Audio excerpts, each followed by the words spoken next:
Boa noite, queridos amigos, queridas amigas que nos acompanham nesse estudo online.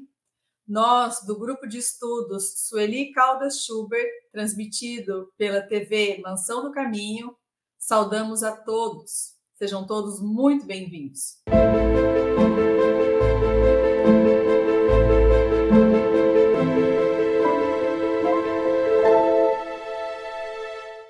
Hoje contamos com a presença dos queridos irmãos Marcelo e Eulália para estudarmos o capítulo 3 do livro Nas Fronteiras da Loucura, psicografia do médium Divaldo Pereira Franco pelo espírito Manuel Filomeno de Miranda. Antes de iniciarmos, então, o resumo e posteriormente os aprofundamentos, convidamos a todos para que possamos nos unir em prece. Amado Mestre Jesus, divino amigo e benfeitor da humanidade, te rendemos graças, Senhor, pela bendita oportunidade de conhecermos a doutrina consoladora, o Espiritismo que veio através dos seus mensageiros nos libertar de tantas amarras, de tantas algemas, nos propor uma vida nova, conforme o seu convite há mais de 2000 anos. Que possamos, Senhor, nos decidirmos nesta reencarnação por aceitar este convite nobre e laborarmos na sua seara, mesmo que ainda tão pequenos sejamos, mas que possamos fazer a nossa parte, auxiliando nessa construção do planeta novo, regenerado, que se inicia dentro de cada um de nós. Ampara-nos, Mestre querido, nestes estudos desta noite, envolvendo-nos, assim como a todos aqueles corações encarnados e desencarnados que nos acompanham neste estudo. Seja conosco, Senhor, hoje e sempre. Então, hoje nós iniciaremos o resumo do capítulo 3, um capítulo muito interessante que vai nos trazer a respeito de toda essa trama, né, em que envolve essas personagens e que nos traz que realmente não existem injustiçados na lei divina. Então, Filomeno de Miranda intitula o capítulo como Delito Oculto. Ele faz, no início do capítulo, uma abordagem a respeito dos sofrimentos, das dores, da lei de justiça, da lei de ação e reação, de como nós poderíamos aproveitar melhor as oportunidades que a vida nos concede e a ignorância a respeito dessas leis, como nos é prejudicial, porque fazemos escolhas muito ruins para o nosso espírito imortal.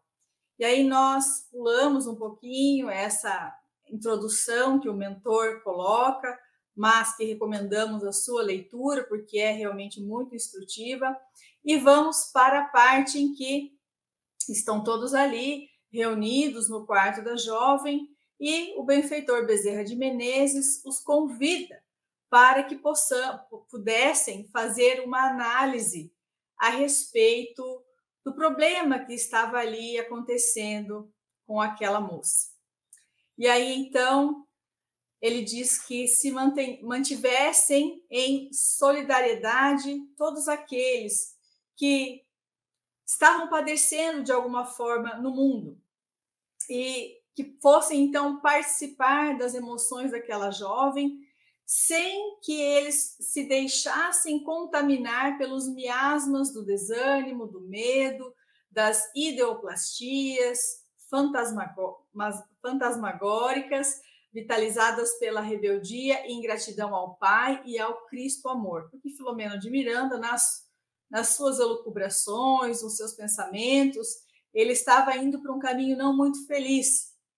Então, o doutor Figueiredo ofereceu a sua preciosa parcela de esclarecimento, dizendo: vivendo desde alguns anos o drama dos nossos irmãos aqui domiciliados, vimos aprendendo que o nosso maior inimigo está dentro de nós, é o egoísmo, que se acredita somente méritos, sem conceder ao próximo uma cota mínima sequer de direito equivalente.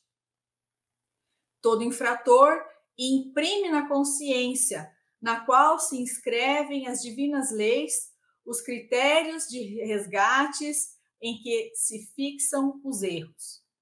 Cada criatura, embora inconscientemente, sabe a razão do seu sofrimento, porquanto, nas paisagens mentais, se encontram os clichês das suas infrações, revoltando-se ou fazendo-se crer injustiçada, por mecanismo de evasão ou preguiça, largamente cultivada, que se transforma em anestésico da alma. E aí, então, entra agora, nesse momento, o Dr. Bezerra, pedindo atenção para que examinassem a causa da alienação da jovem Julinda, esclarecendo, com o respeito que nos merecem as observações dos honrados estudiosos da psique humana, estabeleceram características definidas nos quadros da anamnese de uma psicose maníaco-depressiva. A gênese real da alienação da nossa enferma se encontra num esforço espiritual, formando uma problemática obsessiva, conforme poderemos constatar. Um jovem de menos de 30 anos, com ótima aparência, tentava convencê-la da sua necessidade que ele sentia de completar a felicidade doméstica, tornando-se pai. Anelava por um rebento com o qual se sentiria realizado. Estava esse jovem emocionado. A jovem esposa, no caso Julinda, porém, exigente e caprichosa, retrucava: não aquecerei a esta exigência descabida. Não é justo que nos amarremos em plena juventude a compromissos com filhos, malbaratando as nossas oportunidades de prazer e gozo. Não me permitirei deformar mediante uma gestação ingrata e não desejada, para atulhar o meu ambiente doméstico com a algazarra infantil que, convenhamos, eu detesto. O marido, que se mantinha ponderado, volve à argumentação. E aí, na sua argumentação, numa parte da sua argumentação, ele coloca: hoje, mesmo as estrelas da televisão e de cinema exibem a gestação, que mais dão status a essas personagens, não havendo qualquer perigo de deformação da silhueta, ainda mais em se considerando tratar-se você de uma mulher já casada.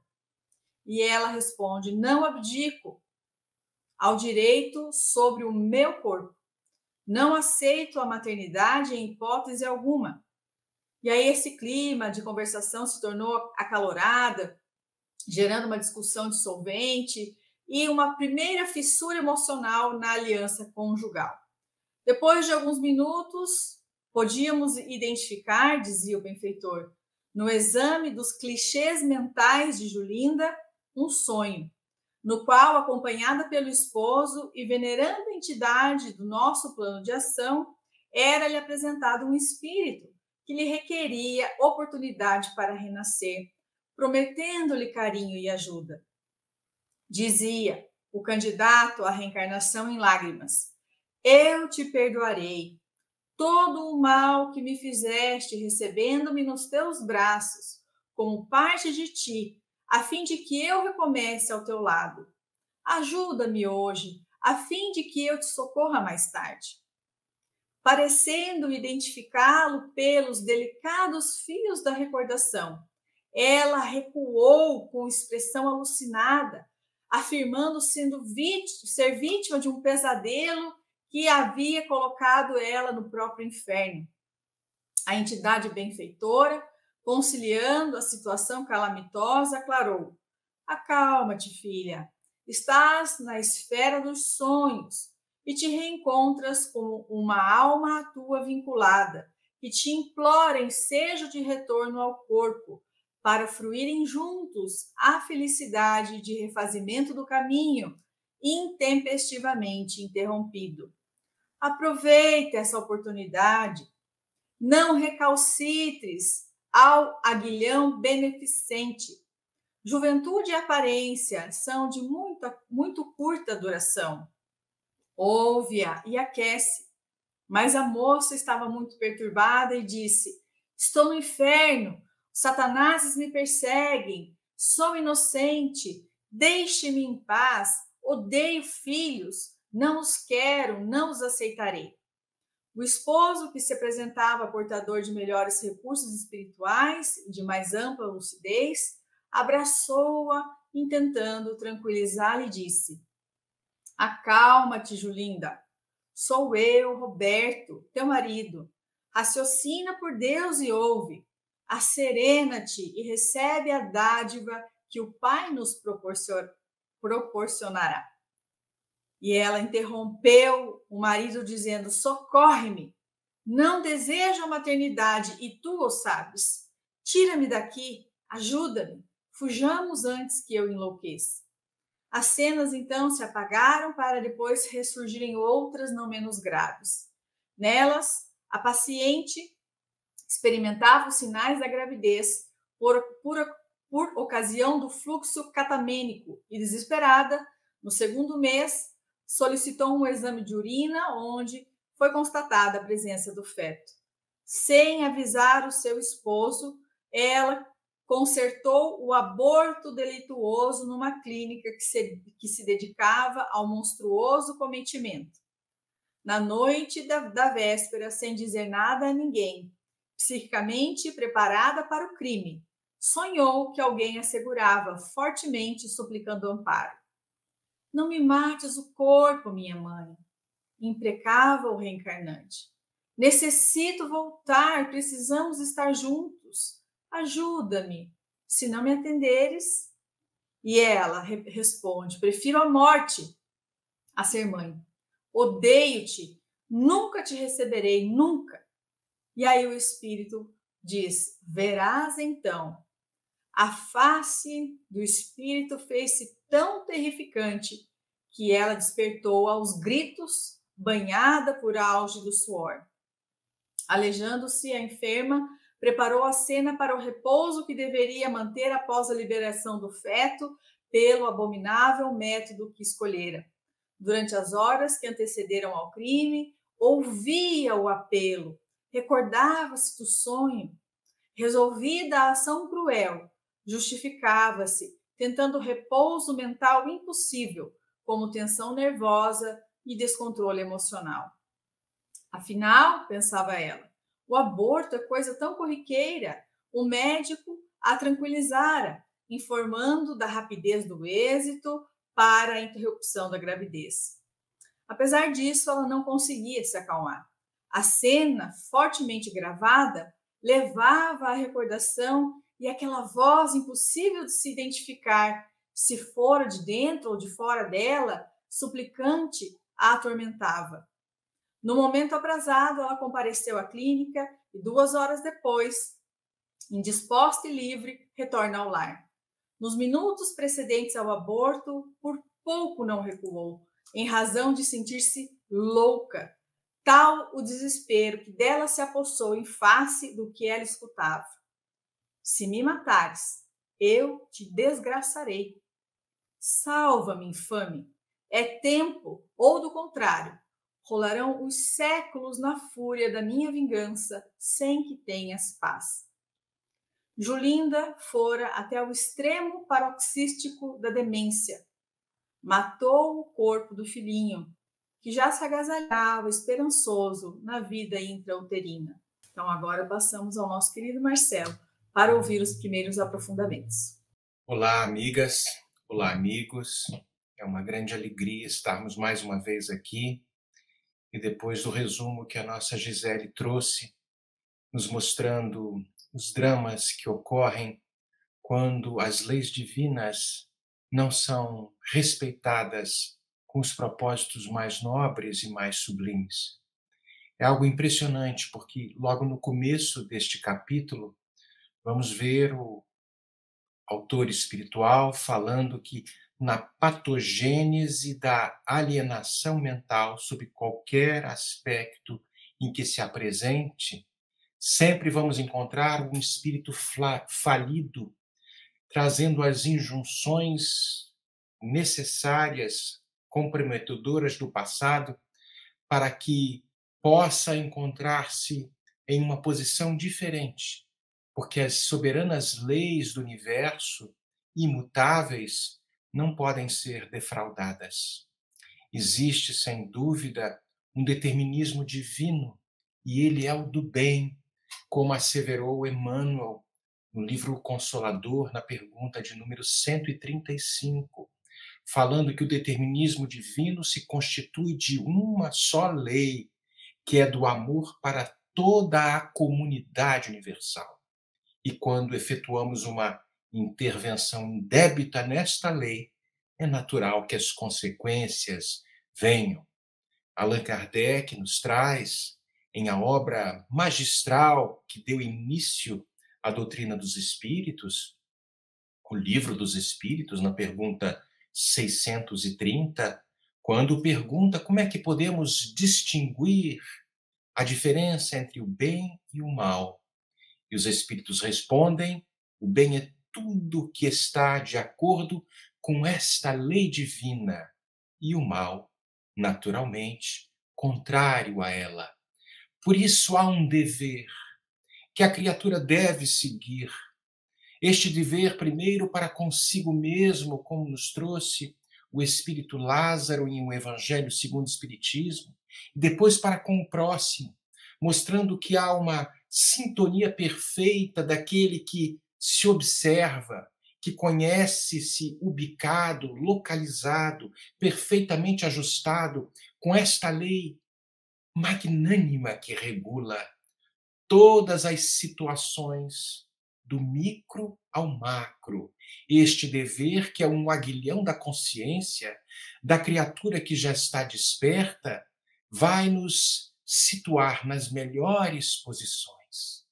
Por isso que, na investigação profunda e do estudo minucioso da etiopatogenia das loucuras, e graças ao estudo da doutrina dos espíritos, nenhum de nós pode descartar as questões relacionadas às obsessões, muito bem estabelecidas no Livro dos Médiuns, no capítulo 23, se não me falha a memória, dando uma colinha aqui no livro, que fala da obsessão. Então, há um mundo pulsante além da vida material. E este mundo se movimenta, este mundo age, interage conforme a natureza evolutiva de todos os seres que o compõem. E se tendo em vista o estágio atual e moral da humanidade e daqueles que a habitamos, estamos todos nos incluindo, o intercâmbio entre as mentes que se encontram na mesma faixa de interesse é inevitável e muito maior do que nós poderíamos supor, como nós vamos encontrar na resposta do Livro dos Espíritos, da pergunta 459, nesta influência que os espíritos trazem e proporcionam para com os encarnados. Então, somos atraídos pelos gostos, pelas aspirações, nos vinculamos mediante afetos doentios, construindo os laços de desequilíbrio decorrentes do ódio, caracterizado pelas paixões inferiores, que exercem as mais diversas constrições mentais e às vezes físicas naqueles que lhe concedem as respostas equivalentes, resultando numa variadíssima quantidade de alienações de natureza obsessiva que a nossa Eulália, com certeza, irá discorrer de uma forma muito bela. Então, longe de negar a loucura e as causas detectadas pela ciência médica, pela ciência psiquiátrica, tanto a do passado quanto a do presente, o Espiritismo expandiu os horizontes de entendimento dos pesquisadores, nos mostrando que as causas vão muito além do universo material. E com base nestas mesmas experiências, nestes mesmos fatos e nestes episódios de loucura, como vemos na nossa Julinda, seja este episódico de forma epidêmico, seja de forma endêmico, seja ele localizado, a obsessão vai merecer um capítulo especial e vai requerer dos estudiosos, em específico dos estudiosos da doutrina dos espíritos e da área médica, as considerações profundas a respeito da alma humana que caminha na direção do infinito. Somos, então, seguindo estas leis e inseridos neste contexto, herdeiros de nós mesmos. Plasmaremos, construiremos o nosso destino, do qual nenhum de nós poderá evadir-se, ninguém em regime de exceção. Ninguém. Apenas o Cristo, como diz o capítulo, sofreu para nos ensinar, não tendo nenhum, como na linguagem das antigas doutrinas cristãs, nenhum pecado a expiar, nenhuma promissória a quitar, nada relacionado ao passado, porque era o Espírito puro, modelo e guia que o Pai Celestial havia e nos proporcionou como modelo e guia, como mestre. Por isso dirá Manuel Filomeno de Miranda que, em razão disso, não poderemos ser examinados parcialmente, como um conjunto de órgãos, de ossos, de nervos, de sangue, de situações que indicam as questões relacionadas à matéria, numa concepção tradicionalista, vendo simplesmente um corpo material, sem os aspectos espirituais sendo levados em consideração. E aí nos bate, como está bem no comecinho do capítulo, as questões da dor. Estas dores que vão servir como um aguilhão necessário, como diz o Espírito Amigo, é uma bênção quando despertando o espírito para novas propostas, e como André Luiz nos fala desta dor expiação, da dor evolução, da dor auxílio na obra ação e reação. Por isso que nenhum de nós, conscientes, já sabendo dos nossos destinos e trabalhando no momento atual, consegue, em sã consciência, desconsiderar estas leis divinas que regulam todo o universo. Poderemos visitar o livro, a obra magistral, O Céu e o Inferno, que é esta obra, a quarta obra que Allan Kardec nos traz, dividida em duas partes, e mais especificamente, na primeira parte, no capítulo 7, quando Kardec fala do Código Penal da Vida Futura, 33 artigos nos mostrando como estamos inseridos neste contexto. E logo no começo, Kardec nos fala que o Espiritismo não vai se apoiar numa autoridade de natureza particular, fantasiosa, de maneira alguma, formulando leis que estão ali na cabeça de uma só pessoa. Ele vai nos trazer a beleza deste contexto que todos nós estamos inseridos, porque as leis divinas que nos tocam a alma profundamente, pelo menos daqueles que já estão mais conscientes, serão deduzidas por uma observação baseando-se nas questões lógicas e utilizando-se da racionalidade, percebendo que todo efeito vai proporcionar uma causa, e a alma, esteja encarnada ou esteja no mundo espiritual, vai sofrer as consequências de todas as suas imperfeições, de que ainda não se libertou. E o estado de felicidade ou de infelicidade, naturalmente, é inerente ao grau de depuração que o espírito já passou. A felicidade perfeita é inerente a esta perfeição, que quer dizer, como diz no artigo 2º, dizer relativo à purificação que o espírito já conseguiu alcançar. Não há uma só imperfeição, vai dizer Kardec no artigo 3. Não há uma só imperfeição da alma que não vá acarretar consequências desagradáveis, inevitáveis, e mesmo as qualidades boas vão merecer observação daqueles que já passaram por estas circunstâncias e, sem dúvida, a misericórdia de acréscimo pode ali completar o serviço do amor divino. Vamos ver a mãezinha de Julinda, como no capítulo inicial, faz aquela prece fervorosa. E este espírito merece consideração nada mais, nada menos do que Bezerra de Menezes, que vai visitar a filhinha, talvez com poucos méritos ou nenhum, pelo delito tão terrível que havia cometido, sem a menor consciência de que há um processo de sequência e que o aborto é um crime.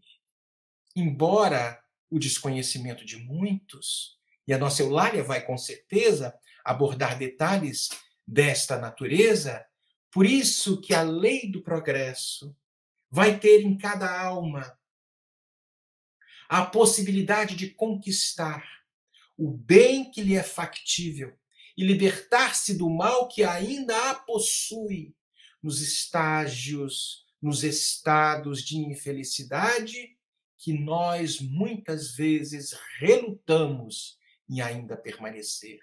Nas escravidões, na escravatura que é declarada por nós mesmos, pois o maior escravo é aquele que beija as suas próprias algemas e não percebe que, bem à frente, existe um sol raiando. É como na obra do nosso Divaldo, o amanhecer de uma nova era, de uma nova proposta que está por vir. O bem e o mal que praticamos são naturalmente os resultados das boas ou das más ações e das qualidades que ainda possuímos, porque vão encontrar a ressonância com o mundo interno e com o mundo lá de fora. E se pudéssemos, de alguma forma, trazer um resumo deste capítulo que o Céu e o Inferno nos traz, falando do Código Penal da vida futura, que ele nos traz diversos gêneros de situações, mostrando que o sofrimento é decorrência das imperfeições, no artigo 33, dividido em 3 partes, Kardec vai nos trazer que o sofrimento, sem dúvida, é inerente à imperfeição, que toda imperfeição, que toda a falta que dela decorre, traz o seu próprio castigo nas consequências naturais e inevitáveis, como a doença que ocorre mental, associada com as interferências espirituais que o espírito ali provoca em nossa Julinda, e estas questões relacionadas aos excessos, ao tédio, à ociosidade, às culpas que muitas vezes, inconfessáveis, nas esquizofrenias de toda a monta, muitas vezes resultado ao espírito delituoso que no passado e com a memória apagada, numa nova existência, quantas vezes aquelas situações são deflagradas, afloram, melhor dizendo, a palavra, e nós passamos a encontrar as sintonias com aqueles que foram objeto das nossas maldades, potencializando grandes conteúdos e emergindo nestas situações. Todos nós estamos inseridos neste universo. Ante a luz da justiça, o autor, o faltoso, naturalmente vai responder por elas. Numa linguagem muito natural, e dos filmes, o criminoso sempre volta ao local do crime. Então, nestes tribunais da imortalidade, cada espírito devedor resgatará suas próprias faltas. E estas circunstâncias, e diante destas circunstâncias, e tendo consciência de tudo isso, porque todos nós somos estudantes destas letras sagradas, destas páginas abençoadas que nos apontam caminhos diferentes. E sabedores disto, saibamos semear o bem, esparzir o bem, sustentar o bem, cooperar com o bem, uma vez que as nossas ações vão provocar reações de natureza semelhante. Há uma mensagem que o nosso Divaldo trouxe em uma das reuniões, provavelmente, do Conselho Federativo, na Federação Espírita Brasileira, em novembro de 1984, quando Divaldo dá passividade a Dr. Bezerra, e o título da mensagem é "Ninguém passa pela Terra em regime de exceção". Bezerra nos traz a seguinte informação, que nós vamos lê-la, pelo menos um pequeno trecho, pois a mensagem é um pouco maior.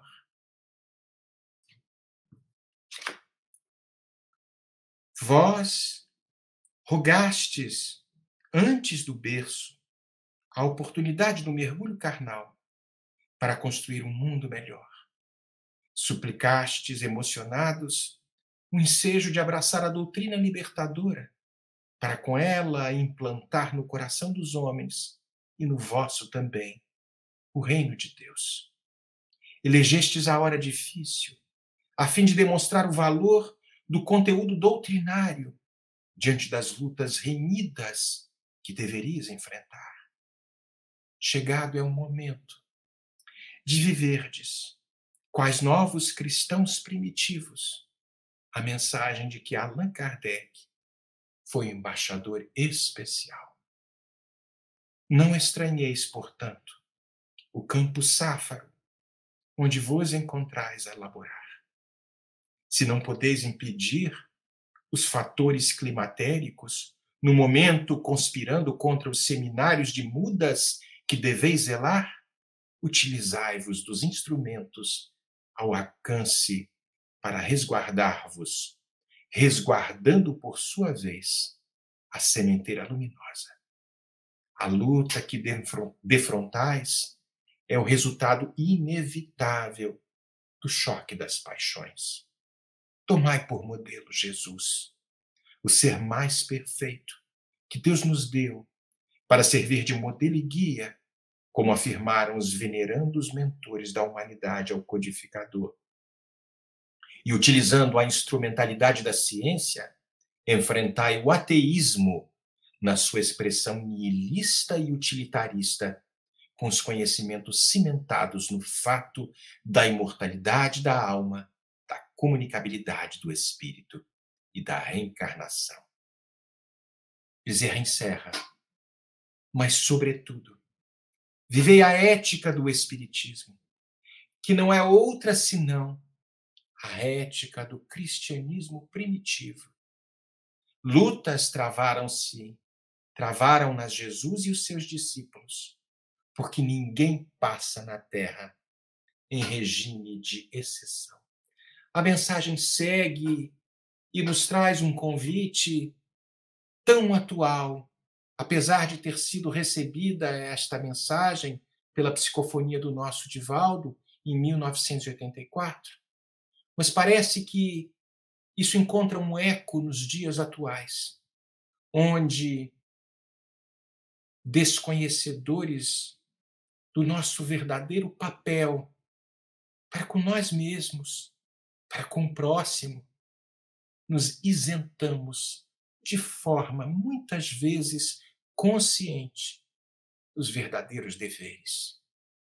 Por isso, nós, ainda os réprobos do passado, nas situações oscilantes que me incluo, devemos prestar atenção e mais fortemente trabalharmos dentro da nossa própria vida, verificando os escaninhos dos sentimentos mais complexos, para que um dia, após estas lutas que todos nós, sem regime de exceção, estamos empreendendo, quem sabe um dia, mais cedo ou mais tarde, possamos nos declarar um verdadeiro homem de bem, aquele que pratica a lei de justiça, de amor e de caridade na sua maior pureza, interrogando a sua consciência sobre todos os seus atos e perguntando verdadeiramente se não violou esta lei, para que um dia a verdadeira felicidade nos seja, como nos espíritos bons, como nos espíritos puros, estado perene e constante, vivendo eternamente em estado de caridade. Vamos agora ouvir a nossa querida Eulália, que trará as considerações belas e carinhosas, como é o seu coração. Muita paz e muito obrigado. Olá, querida Gisele, Marcelo, a todos que aqui se encontram. Eu fiquei muito inclinada ao final da fala do Marcelo a dizer apenas assim seja, porque foi uma prece. Esse encerramento foi uma prece. Este capítulo vem levantar uma questão fervilhante da atualidade, que só mesmo espíritos da categoria de imperfeitos, da terceira ordem, como nós encontramos a partir da pergunta 100 do Livro dos Espíritos, são capazes de se distanciar tanto das leis morais e do Cristo, a ponto de colocar em xeque se eles têm direito sobre a vida do outro.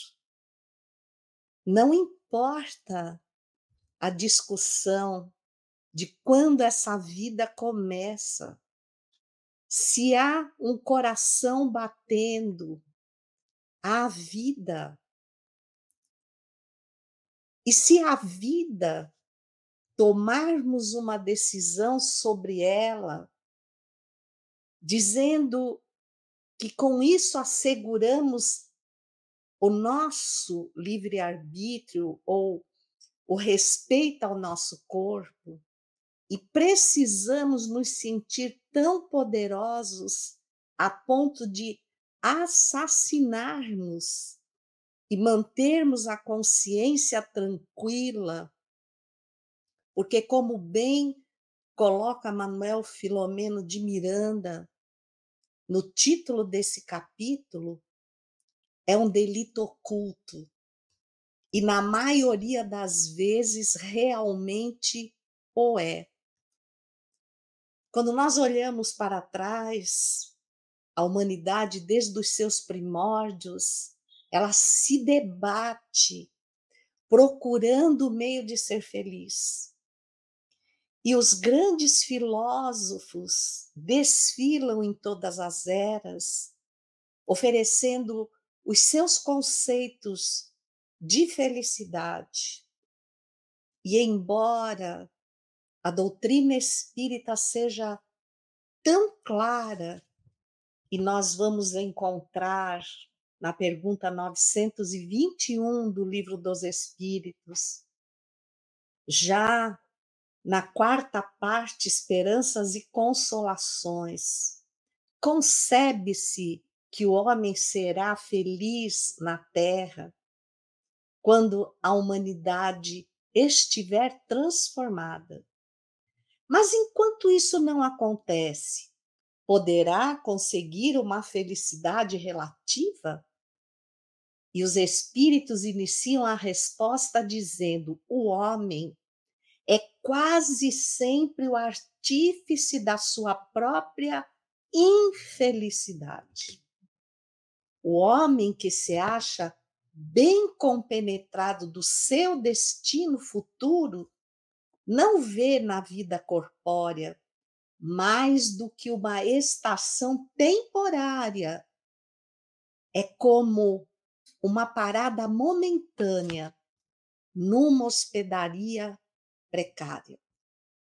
Decorridos tantos séculos, em que o Consolador prometido invade a terra, destampando os túmulos, dando voz àqueles que considerávamos mortos. Depois de tudo isso, nós temos andado para trás e aceitado como uma norma da sociedade viver o conceito de felicidade de Epicuro.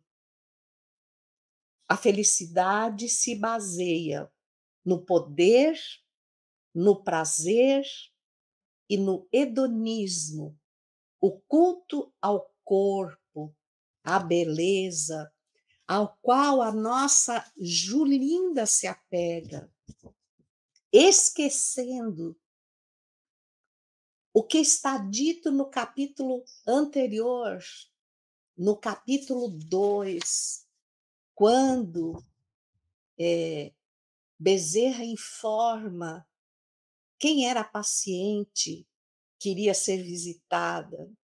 Trata-se de uma jovem senhora de 25 anos, vitimada pela irresponsabilidade moral.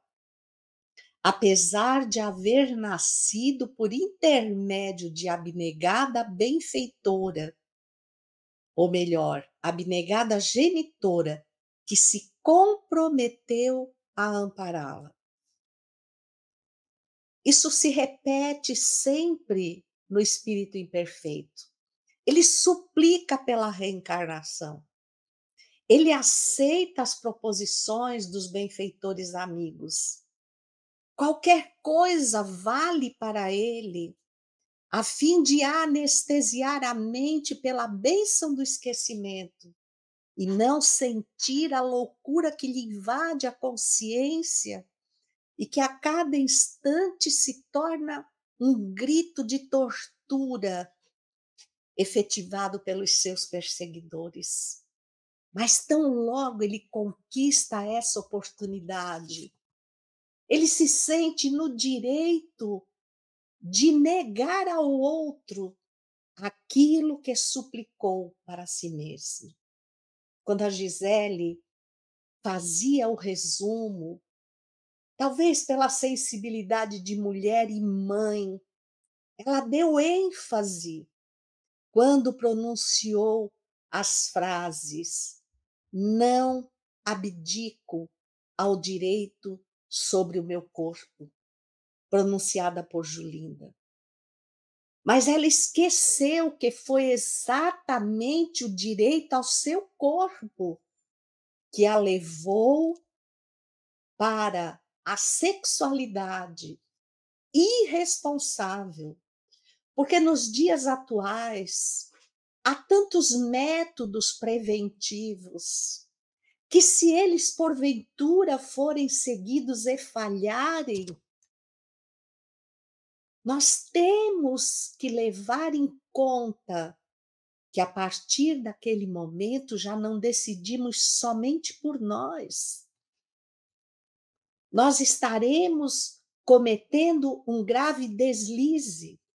A pergunta 880 do Livro dos Espíritos: qual é o primeiro dos direitos naturais do homem? O de viver.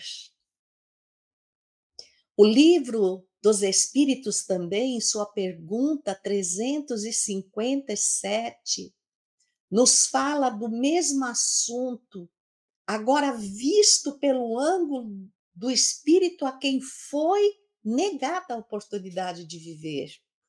Quais são para o espírito as consequências do aborto? É uma existência nulificada que ele terá de recomeçar. A 358, o aborto provocado é um crime, seja qual for a época da concepção. Há crime, e o Marcelo colocou isso muito bem, sempre que transgredis a lei de Deus. Uma mãe, ou quem quer que seja, cometerá crime sempre que tirar a vida de uma criança antes do seu nascimento, porque a impede de passar pelas provas a que serviria de instrumento o corpo que estava se formando. nós negamos aquilo que rogamos para nós. E não podemos deixar de ver nisso senão a presença da grande chaga moral da humanidade, que está explícita na pergunta 913, o egoísmo, o pensar em mim. Ela pensava em valores tão apequenados. Ela pensava em manter a beleza, em aproveitar a juventude. Novamente salta a voz da Gisele dizendo: juventude e aparência são de muito curta duração. Mais do que isso, ela teve em todos os momentos a intercessão da espiritualidade. Ela ouviu a voz do próprio filho: não me mates o corpo, minha mãe.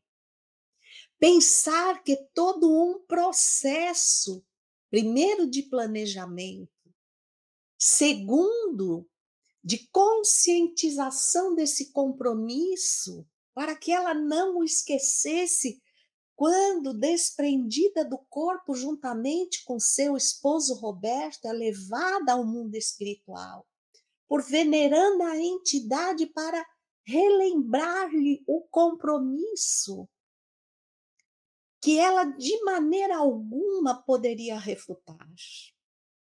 Imaginar que no momento da concepção todo o seu psiquismo estava encharcado pelo da entidade, a que breve tempo poderia recolher em seus braços, garantir-lhe o direito que sua mãe, por sua vez, lhe garantiu, sabendo que eles estavam ligados para sempre. É isso que a mulher que opta pelo aborto esquece, de que ela será mãe mesmo de abortar, depois de abortar. Ela será mãe, pela visão do materialismo, de um filho morto. Ela será mãe de um filho que perdeu a vida pelas suas próprias mãos.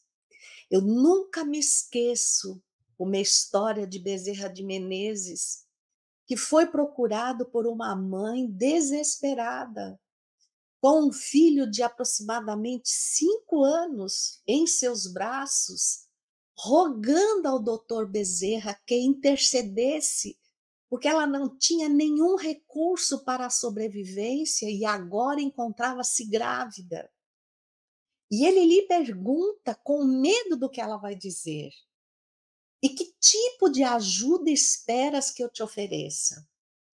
Que elimines esta vida que ainda não nasceu.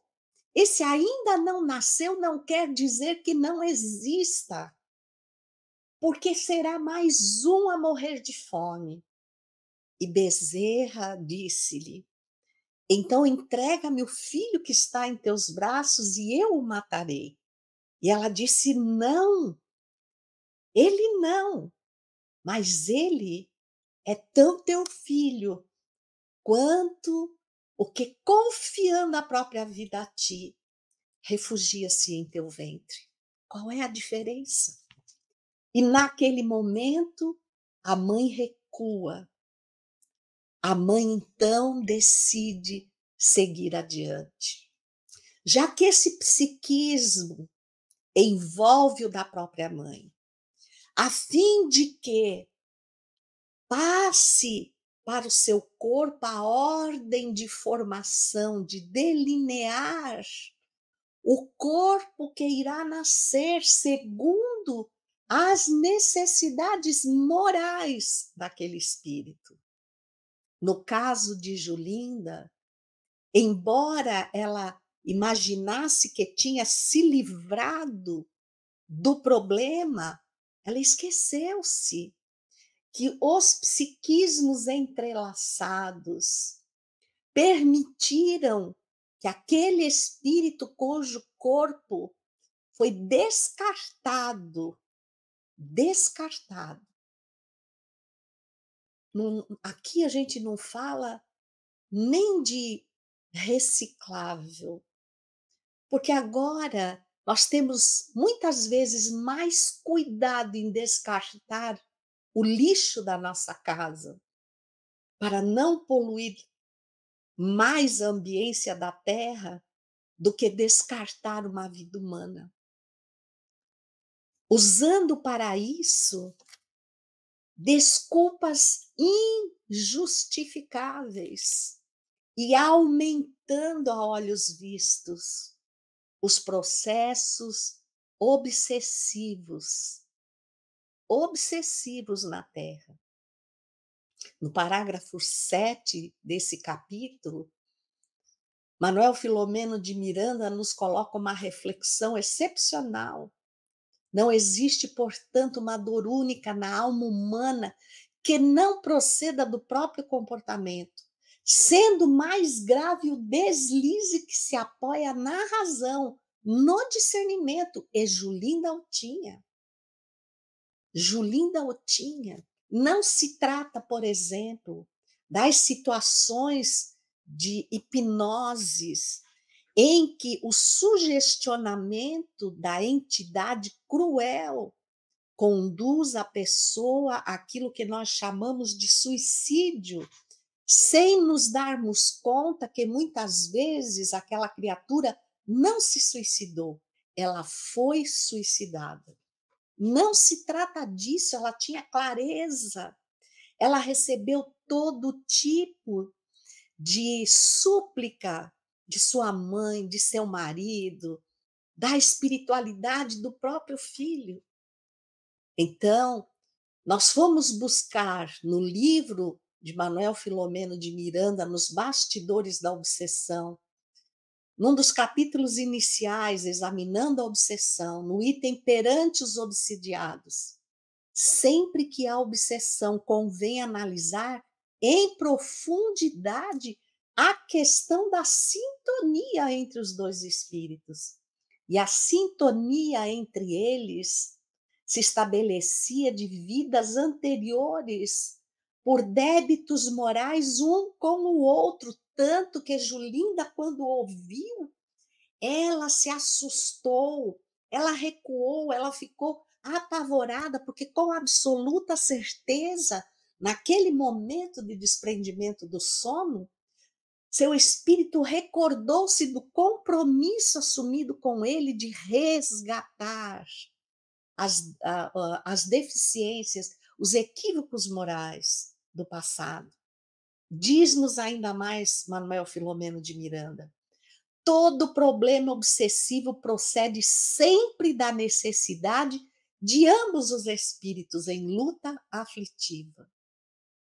E segue: o obsessor não é somente o instrumento da justiça superior que dele se utiliza, o que vai acontecer agora, fazendo com que aquele espírito que teve a vida, a oportunidade negada, diz: vais aguardar, verás o que farei contigo, porque ele sabia que o débito moral os atrai como a limalha de ferro ao ímã, mas que ele também é um espírito profundamente infeliz.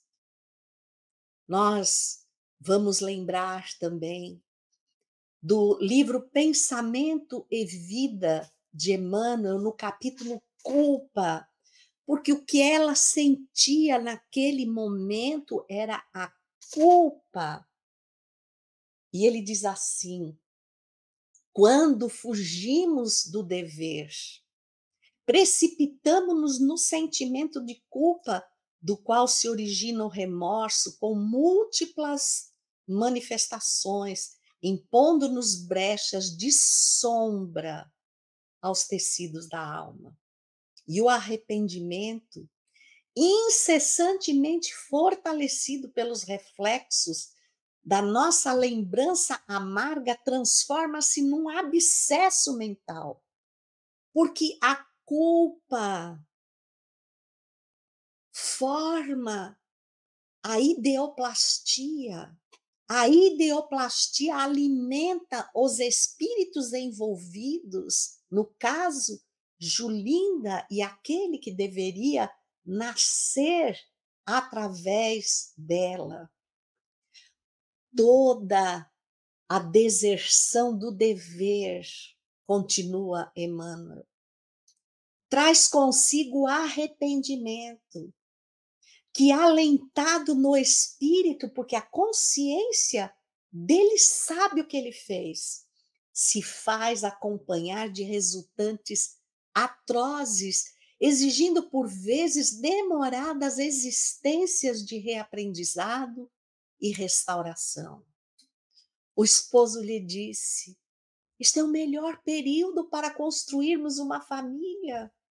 Nós temos a força das faculdades no apogeu, propiciando a chance de educação nas bases da disciplina e da paciência. E voltamos a Emmanuel no mesmo livro, no capítulo 12, Família. A família consanguínea entre os homens pode ser apreciada como centro essencial dos nossos reflexos. Então, elas são formadas de acordo com as nossas necessidades, agradáveis ou desagradáveis, que o pretérito nos devolve. Capítulo 11, berço. Todo o berço de agora retrata o ontem que passou. Retomamos assim, através do berço, o contato direto com nossos credores e devedores para a liquidação dos débitos que contraímos. Nesse momento, Julinda impôs sobre si mesma um largo período de dor, e para nos recuperarmos moralmente, a única dor que devemos sentir é a do esforço de deixarmos a zona de conforto para nos modificarmos. Então, fomos buscar este livro, Transtornos Psicóticos, transtornos mentais, da nossa querida Sueli Caldas Schubert, no capítulo referente aos transtornos psicóticos, onde ela diz o termo psicótico, porque ali está psicose maníaco-depressiva, tornou-se sinônimo de grave limitação no funcionamento social e pessoal, caracterizado por retraimento social e incapacidade para desempenhar os papéis profissionais e domésticos.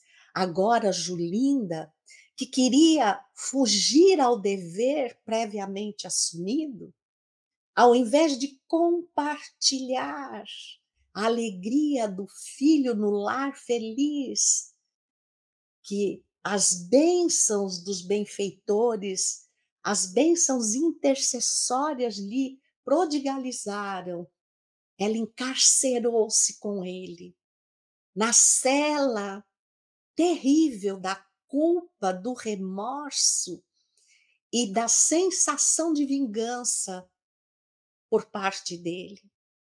As psicoses, diz nossa Sueli, representam os mais severos quadros das doenças mentais. São doenças da alma, expressando os graves comprometimentos do passado. O espírito Carneiro de Campos nos diz assim que em todo problema de psicose, o ser espiritual é sempre o responsável pela conjuntura que padece. Qual é o objetivo da vingança? A que leva aquele espírito que teve a existência negada vingar-se, se não confiar na providência divina para que uma nova chance se oportunize? É porque ele, tão imperfeito quanto aquela a quem ele ansiava chamar de mãe, para conhecer o amor sem limites, simplesmente lhe negou a oportunidade de se libertar de si mesmo, libertando-a por sua vez. O objetivo desse tipo de vingança, na maioria das vezes, é levar aquele espírito que lhe negou a vida ao suicídio, pois eles sabem que as consequências do suicídio geram um superlativo sofrimento, não apenas depois do despertamento no mundo espiritual, mas vai impor graves sequelas no futuro do corpo físico, em novas reencarnações. E, claro, explorando a culpa que fragiliza o espírito que cometeu o delito, o perseguidor se faz cada vez mais dominador, induzindo-o de forma hipnótica. Lembremos nos bastidores da obsessão que estudou o hipnotismo, a pôr termo à própria vida. E nós podemos perguntar, mas o devedor não teria nenhuma defesa?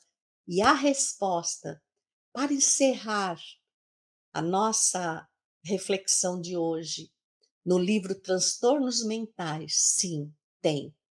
Se a pessoa é alvo de perseguição e ela se mantiver numa outra faixa vibratória por conta do esforço que faz em modificar a sua conduta, em cultivar a oração, em manter a perseverança da sua transformação moral. E voltando ao livro Nos Bastidores da Obsessão, ainda no item Perante os Obsidiados, Manuel Filomeno de Miranda nos diz algo impressionante, percebendo o esforço de domar as más inclinações, de se recuperar ante o erro cometido. Obviamente, aquele espírito que errou vai contaminar o algoz que o constrange, que na realidade lhe foi a vítima. E só excepcionalmente, diz-nos Manuel Filomeno de Miranda, não se sensibilizam os sicários da mente melhorada. Errar é da nossa imperfeição, mas não ter a coragem de erguer-se do próprio erro, de retomar a charrua e trabalhar, sair a semear, oportunizando ao outro o mesmo direito que a vida nos ofereceu. Mulheres, parem e reflitam.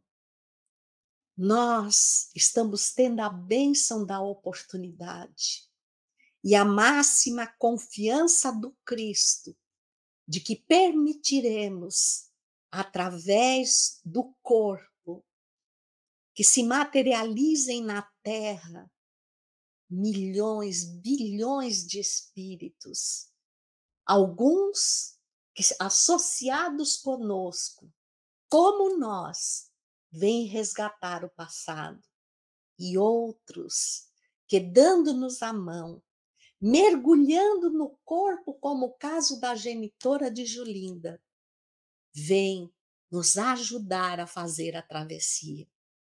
A juventude passa, a beleza passa, mas ouvir quando os cabelos embranquecerem e as rugas tomarem o nosso rosto, quando as pernas se tornarem trôpegas e a solidão tentar nos arremessar, o eco de uma voz dizendo-nos: mãe, eu estou aqui, não tem preço. Pensem nisso. Muita gratidão e muita paz. Nós que agradecemos as excelentes contribuições de Marcelo e Eulália, que realmente nos tocaram fundamente as emoções. Vivemos tempos graves, conforme uma querida amiga colocou ali no chat. A todo momento vivemos esse intento de algumas pessoas aprovarem o abortamento, né, criminoso aqui no Brasil, e nós sabemos pelas mãos de Divaldo, psicografadas, né, pelo espírito, através do espírito Bezerra de Menezes, que caso isso ocorra, estaremos assumindo um karma coletivo muito grave. Então, na sua fala, Eulália, e também sua, Marcelo, eu pensava, se todos nós tivéssemos a oportunidade de estudar um pouquinho mais a respeito de como se opera uma reencarnação, de toda a programação dos espíritos envolvidos, hoje mesmo eu pensava o trabalho que tem toda a espiritualidade para reunir aqueles membros daquela família naquela reencarnação. Às vezes ficamos séculos esperando essa oportunidade para o reajustamento e fugimos por questões egoístas. Quando André Luiz nos fala da reencarnação de Segismundo no livro Missionários da Luz, ficamos emocionados com o envolvimento de tantas entidades amigas para o sucesso daquela família. Então, que possamos pensar nisso. Além do que, poderíamos ser nós ali o ser reencarnante, a ser abortado. Então, se tivermos esse direito à vida, que possamos também fornecer esse mesmo direito para esses filhos que Deus nos confia na reencarnação. Então, mais uma vez, muito obrigada. Também agradecendo a todos aqueles que nos acompanham pelos comentários carinhosos e fazemos votos de muita paz. Até o nosso próximo encontro. Boa semana a todos.